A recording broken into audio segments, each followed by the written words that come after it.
afternoon, everyone, and welcome to another episode of What the Why with Barbara Ann on RVN Television.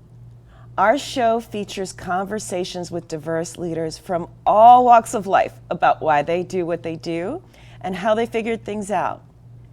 Maybe you happen to feel sick and tired of being sick and tired, or you feel stuck and you want to get unstuck. Our guests have something in common with you. Every single one of them has something in common with you. At some point, they felt similarly. And today's guest is no exception. Our guest today is Lori Reynolds. She's the Executive Vice President of Operations here at RVN Television. She oversees the daily operations of RVN Television with respect to onboarding, logistics, scheduling of day-to-day operations, recording and broadcasting schedules on both the RVN Television platform as well as on Roku, and other channels coming soon. Lori is a prime example of someone who has pivoted her career path more than once. Before RVN, Lori spent nearly a decade in the medical industry. Actually, it was probably even a little bit longer. And she was in customer service before she worked in medical care for large entities such as TD Bank and Comcast. Lori attended Rowan College at Burlington with the intention of becoming a registered nurse, and she's certified in phlebotomy, EKG technology, electronic health record specialist, and multiple other areas. And before that, she actually worked in the legal field, and she's a certified legal administrative assistant. She speaks English and Spanish and recently began her pursuit as a certified coach in executive coaching through the joint Fairleigh Dickinson University Rothman Institute of Innovation and Entrepreneurship and Ignite Development Partners Ignite Excellent in Coaching program, which is a certification program through the International Coach Federation. I had the pleasure of having her as a coaching partner, and she definitely found one of her many callings in that particular endeavor. So without ado, please welcome Lori to the other side of the desk of our show. So yay! Yay. So welcome. Hi. I know it's been a little bit of an experience. It's really hard making that transition from the one side to the other side. Yeah. But you've crossed over to the dark side of being in front of the camera. I know. I like to be behind the scene. I don't want to be seen, but I'm okay. That's okay. So now everybody, Lori, this is everybody. Hi, everybody. And everything that goes on here in large part is a result of her coordination of the logistics. And we know each other well enough to know that you never, ever thought you would be the Executive Vice President of RVN Television. No. Certainly going all the way back to when you were a little person. No. So, as a little person, what did you want to be when you grew up? Oh my God. I don't know what I wanted to do when I was little. I can't even think back that far. I don't remember. I remember being in high school at that point, when it really became oh God, what do I want to do? Because when I was little, all I did was want to go swimming. I was I want to go swimming. But in high school is when I started really thinking about it. I had wanted to, my mom had owned a bar and restaurant at the time. And of course, it was a big family thing, and I worked in there with her, and I just loved cooking. My mom was always cooking. My grandmother, I always remember her cooking, but it was a big part of our life. So I thought, well, maybe I'll go to Johnson & Wales, and I want to go to school cooking. And so I kind of had geared that way a little bit, but then just things kind of happened, and you think you know everything as a teenager, and didn't end up happening. I didn't go to school. And ended up starting, having one of my sons, very young, and just after high school, and I didn't go. I was taking school part-time. And then, I don't know, I just kind of fell into this and fell into that, and I didn't know what I wanted to be when I grew up. I didn't want to grow up.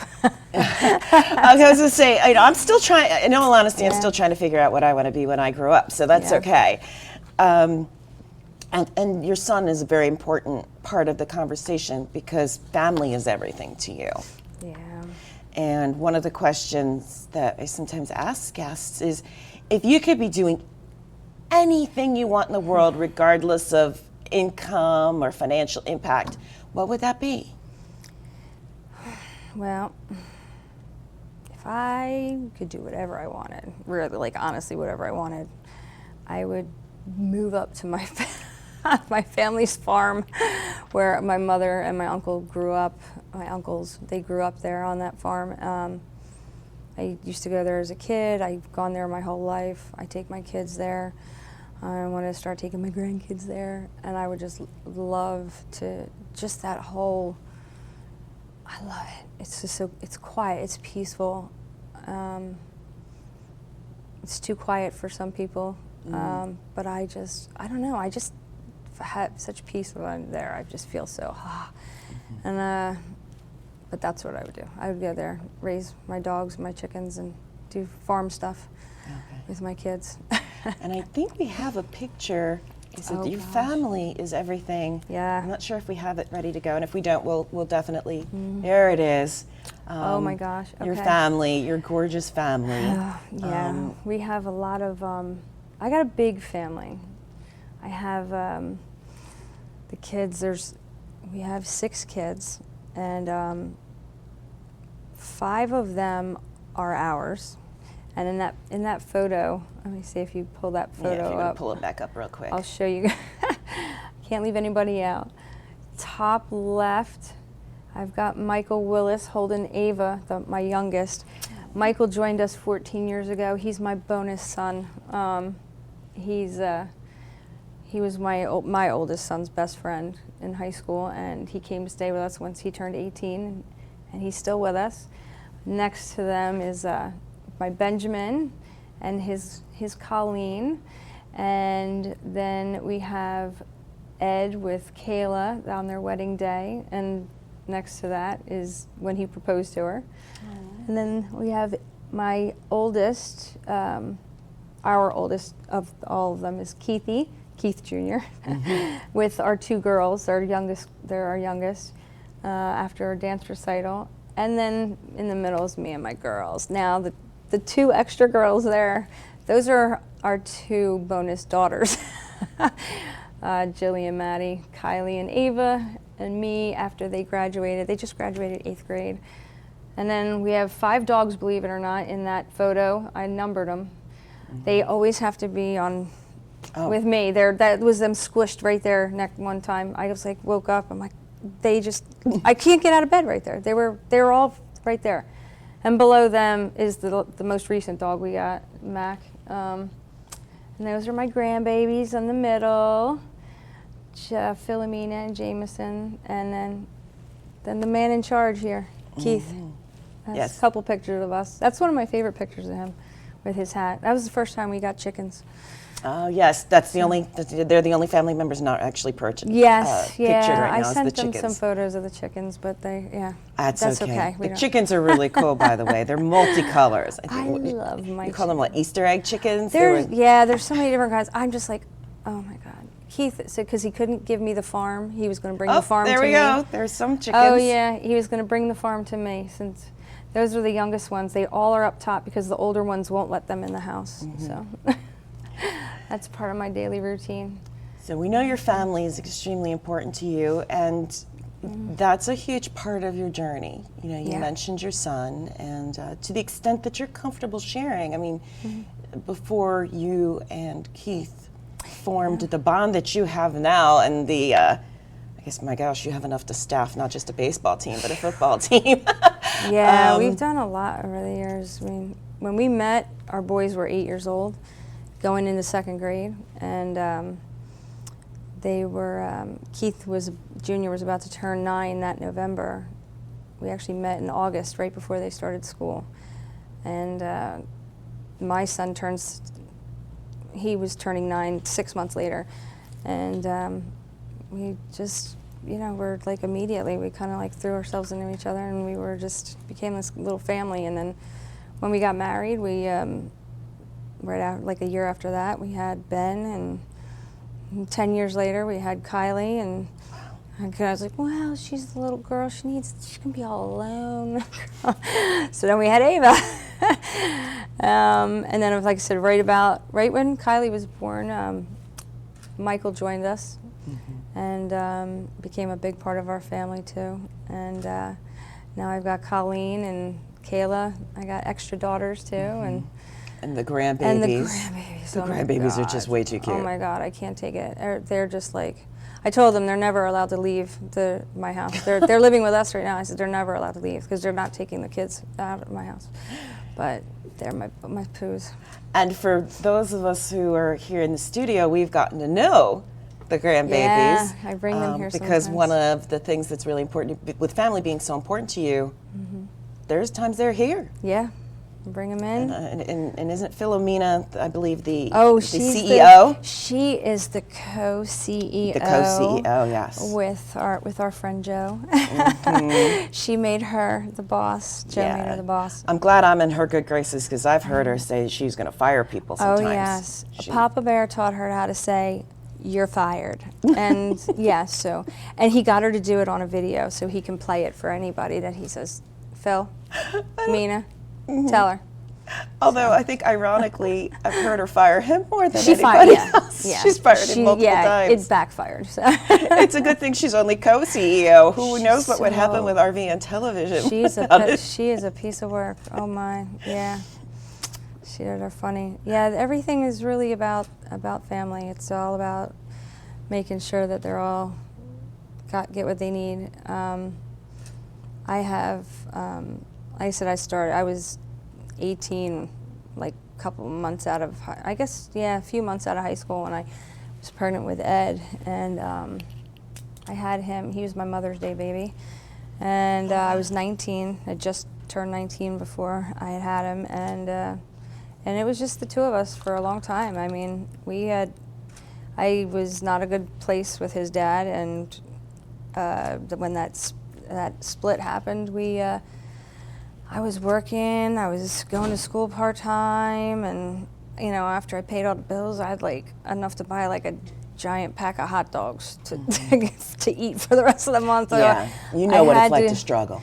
Yeah, I had to go back home with my mom, and that was tough. When you've been out on your own for a couple of years, and to say I got to come home, and then have your kid come with you, that was tough. But you did that for a few years, and then you were successful in digging yourself out and moving back out on your own. Yeah, I went to school, became the legal assistant work, and I actually was working part-time in the bars on the weekends, and for the cash money, and I was making a lot of money doing that. And I put my kid, the township we were living in, I did not want him to go to the public schools there at the time, so I was able to put him through friend school for kindergarten, first grade. By that point, was able to move myself out to Mount Laurel, and I got a place just for me and Ed. And I was there, and I said, you know what? I'm not paying for him to go to friend school anymore. I got to Mount Laurel. They had great schools, and I put him in there for second grade. And that's when right before that, I met Keith, and he ended up bringing little Keith out here to us, and we put him in the same school too eventually, and started our family. You knew what worked. Yeah, it's been a journey.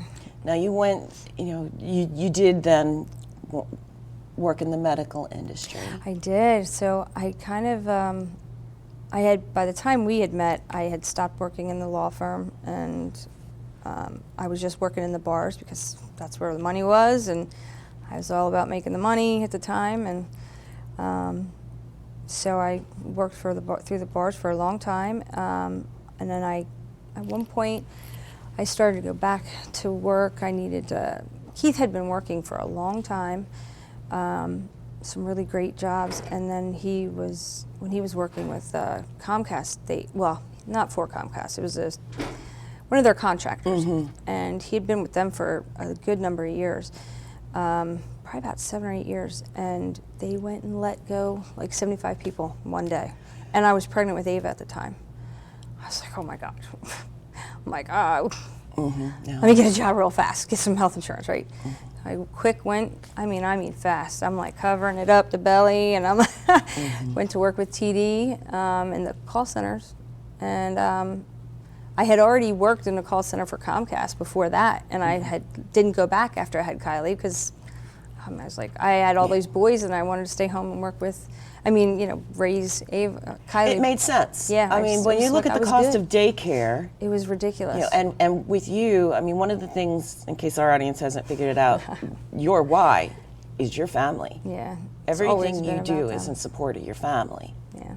That's your passion. And so you did what was necessary. And yes, having paid for daycare myself. It's crazy what it costs. It's insane. It is. Yeah, I can't even imagine. I don't know how people do it today. I really don't. It's just crazy how much it is. But and when they say it takes a village, it really does. It does. I went from those positions anyway at that point, and got to working, and when Keith started building what ended up to be this RVN Television, and where we're at now. But even while he was building this, at one point I was doing home health care. I really like taking care of people. It's just like Keith and I had said before, like if the money was never an issue, God, I could only imagine, like we just would have had so many children. I can't even, but I love the kids. I love them when they're little. They get big, they talk back, but but I just, I love all my kids. They're all so unique, and they all bring something different to the house. And as much as people say things that's like, how can you have 8 people living in your house? And then when the twins are over, the girls were in my daughter's in the photo from graduation, that's 10. It's chaos. And I go crazy and I'm yelling at everybody, God, quiet, like, shh, you're too loud, shh, I'm on the phone. Like, they all know when I work from home. I'm on the phone, guys, quiet down, no talking, shh, and they, okay, shh, and like, shh, and then they, calm down, and they know. quiet down, and then I go, oh my God, I just want some peace and quiet. I just want some quiet.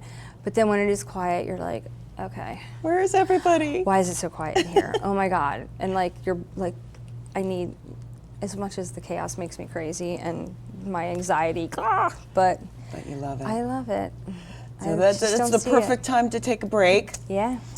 So we're going to take a break, and then we're going to come back and talk about the transition to working for RVN and actually working your way up. And this is not just a handed title. Don't want anybody to think that nepotism runs rampant. Janitor. Oh, she started as the janitor. Okay, so more to come after the break with Lori Reynolds.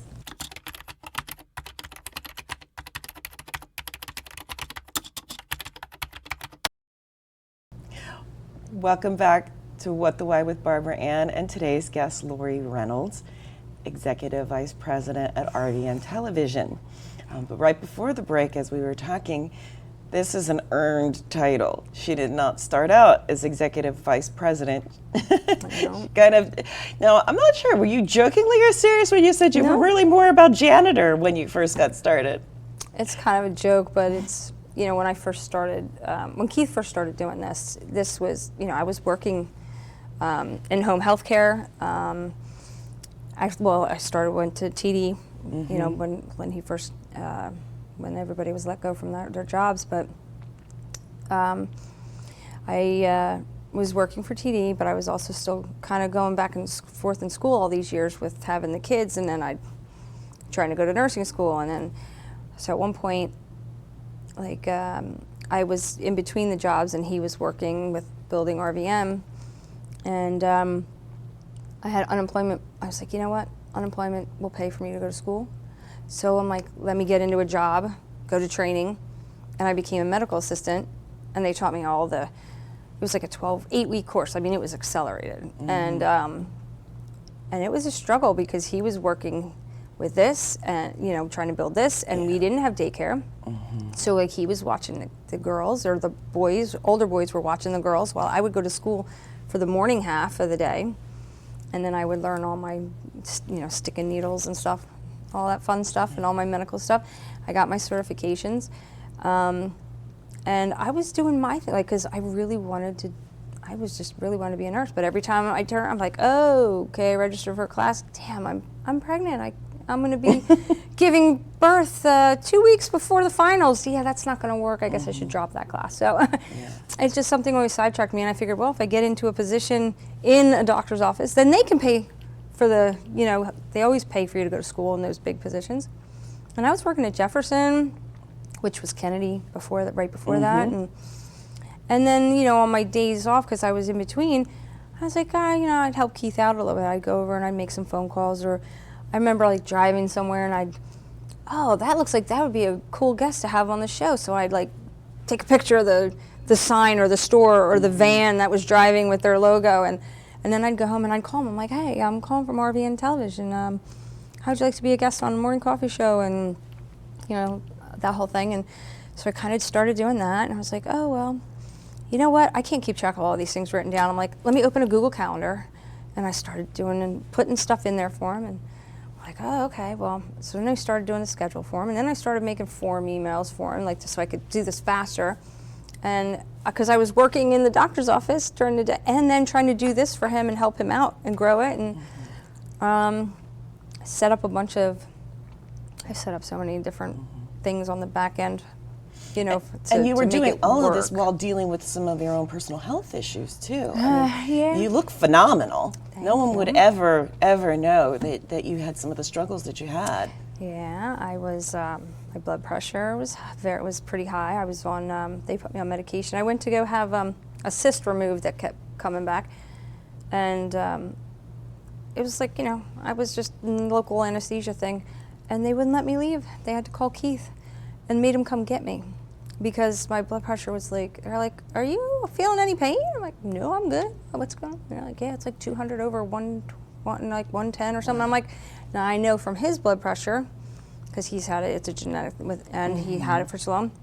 I'm like, yeah, that's not good. So this was before all my medical assistant stuff. I'm like, wow, that's not good at all. So they made him come get me. They immediately took me to the doctor. I was on medication for a long time. And then after I had the girls, I just did not lose the weight after I had the girls the way I did when I had the boys when I was younger. And I ended up going, a friend of mine, Krista, she was like, and Keith had started, they were doing this isogenic, she did this, introduced him to it, and he lost a bunch of weight, and he was like, I'm like, yeah, I'm not doing that. I'm not doing that. You go ahead and have shakes. I'm not drinking any shakes. I'm good. I'll be all right. And he lost like 20 pounds. I'm like, you ass. Yeah. I'm like, I hate you. And it's easier for guys in general, you. Usually, not across the board, but men in general have a tendency to lose weight a little easier than women do. So I was like, all right, fine. Give me the shit. I'll do it. And, you know, Krista held my hand through it. And it was tough because I had like a serious sugar. I have a sugar addiction. And I like ice cream. I like cookies. I like dessert, you know, that kind of stuff. But I could eat ice cream every day, every night. I could eat a whole thing of ice cream easily. I have no problem with that. Yeah, and to look at you now, no one would have any idea. I mean, you're like, what, a size 4? Yeah, probably like a 4 or 6 now. But I was shocked. There was, I really did. I lost a lot of weight. And there was, I think for my 49th birthday, I shared a picture from when I was 43, receiving that certifications for a medical assistant, to where I was at 49. And I think they have a picture. I did send them a picture of it, but oh my God. A big difference. I was like, wow. So if you guys have the picture, feel free to put Krista, it up. It was so funny because one year Krista had shared a picture that she said, I was like, oh no, I was pregnant there. I said, I was pregnant in that picture. And she was like, really? Are you sure about that? And I'm like, yeah. I'm like sitting on my couch, and I'm like, she's like, because I took it off your Facebook. And then she like took the picture and she sent it to me and like expanded it. And like there was Ava, like maybe 4 years old. I was like, oh shit. Like, Oh. Okay, you got me. Maybe I wasn't pregnant there. I thought it was when I was like after having Kylie, but those two looked identical. So, yeah, I was like, all right, yeah, you got me. Wow. And that was like, I lost about 60 pounds. Wow. And then I started having I was getting lightheaded, and the doctor was like, "Wow, your blood pressure's really good." They took me off my medicine. Because you didn't need And it. I didn't There's need the it anymore. pictures. I mean, my gosh, goodness. Yeah, I hate that picture. I hate that A picture. lot of people wouldn't even But, recognize it. Yeah, one year I shared that. I was like, okay, I can share that. Wow. And that was me at 49. Now I'm 52. Yeah, and you still look amazing. Thanks. Yeah, that was blonde hair days. Oh gosh. And through all of it, you're working these 2 jobs, and then your role at RVN is increasing. Yeah, because I actually, when I was in school, going for that medical certificate, I fell, hurt my back, and I was still going to work and didn't realize how bad I had hurt my back. And going through working and getting a job at the hospital and not being able to, I wasn't able to keep that job because I couldn't do it because of the back. And I got to the point with different treatments and stuff that I couldn't go back to work again. So working from home and doing, helping him, I could do that on my couch. I could do it in a chair. I could do it in bed if I, got headaches or whatever, and I could do it, around my own time, so I could help him. And now, fast forward today, you're coordinating how many shows in any given week? Gosh, 70, anywhere from like, I think we were up to like 75 shows maybe before COVID, and then, that Even dropped now, I think a little it's like bit. 65, Yeah, something like 65 different shows that are We've got taping or bunch airing live. Yeah, there's Morning Coffee's live, and all the other shows we record weekly, or once a month they'll come down and record a bunch of shows, and I schedule them out when they're going to broadcast and play. And That's a lot of logistics. That's a lot of hosts to keep track of. Yeah. A lot of a lot of conversations, a lot of follow-up. It's been a lot of adjustments over the years. We've been, changed the scheduling system, how we do it, and it used to be me emailing everybody, all their guests, and I'd keep little shared spreadsheets, Google spreadsheets, and they would put their names in, and I would okay, and I'd check their sheet and send an email. I was like, oh my God, I can't keep these emails. And then I was like, okay, now we got this other scheduling system. Keith actually found it, and where I could put their email into it, and then it sends them the information, and they fill it out, and I'm like, okay. Now I made that work, and I'm like, ooh, I can do this with that, and I can do all kinds this of with cool that. things with I that. got all kinds of, I automated a lot of stuff, but it's still a lot, and we're trying to automate some more things, but. So, believe it or not, we're out of time. So real quick, if you had one piece of advice to give to someone who wanted to go into this type of production role, what would you suggest? Don't tie yourself to one thing. Okay. You can do a lot you can do a lot of things. You could do anything that you want to do. I've changed my roles so many times. Everything that I've ever done has kind of centered around customer service, really, if you think about it, because the patient's the customer, the people I talk to are customers, but you can do anything that you really want to do. The perfect way to end. You really can. There's nothing holding you back but you. Perfect.